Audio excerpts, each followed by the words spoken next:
टुंगुस्का विस्फोट इतिहास का सबसे रहस्यमय विस्फोट में से एक है। 30 जून 1908 की सुबह रूस के साइबेरिया के टुंगुस्का नदी के ऊपर एक भयंकर विस्फोट हुआ। उसकी पूरी ताकत देखकर साइंटिस्ट हैरान रह गया। करीब 80 मिलियन पेड़ उखड़ गए और ये असर 2000 वर्ग किलोमीटर दूर से भी देखा गया है। विस्फोट की रोशनी 500 किलोमीटर दूर तक देखी गई। धमाके की आवाज 1000 किलोमीटर दूर तक सुनी गई। अंदाजा ये है कि 15 से 20 मेगाटन टीएनटी के बराबर था, जो कि हिरोशिमा के बम से 1000 गुना ज्यादा था। लेकिन कुछ चौंकाने वाले बातें भी थे दोस्तों। विस्फोट से कहीं गहरा गड्ढा या क्रेटर नहीं बना, कोई बड़ा धातु या टुकड़ा या उल्कापिंड भी नहीं मिला।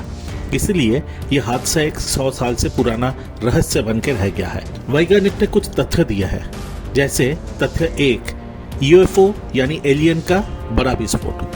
कुछ साइंटिस्ट का मानना यह है कि कई एलियन व्हीकल थे जो धरती के वायुमंडल में आकर फट गया। इसीलिए माना जाता है क्योंकि घटनास्थल पर कुछ अनोखे धातु के कण मिले थे जो पृथ्वी में नहीं मिलते। तथ्य 2, निकोला टेस्ला का डेथ रे हथियार।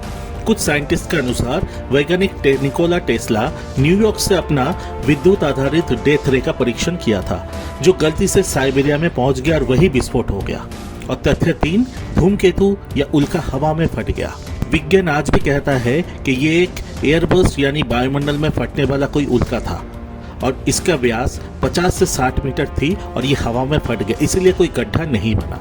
लेकिन सवाल फिर भी उठ रहे हैं कि ऐसे धातु का कण क्यों मिले जो पृथ्वी पे मिलती ही नहीं। इतने सालों बाद भी साफ और ठोस सबूत क्यों नहीं मिले। टुंगुस्का विस्फोट आज भी एक महाविश्व का रहस्य बनकर रह गया है।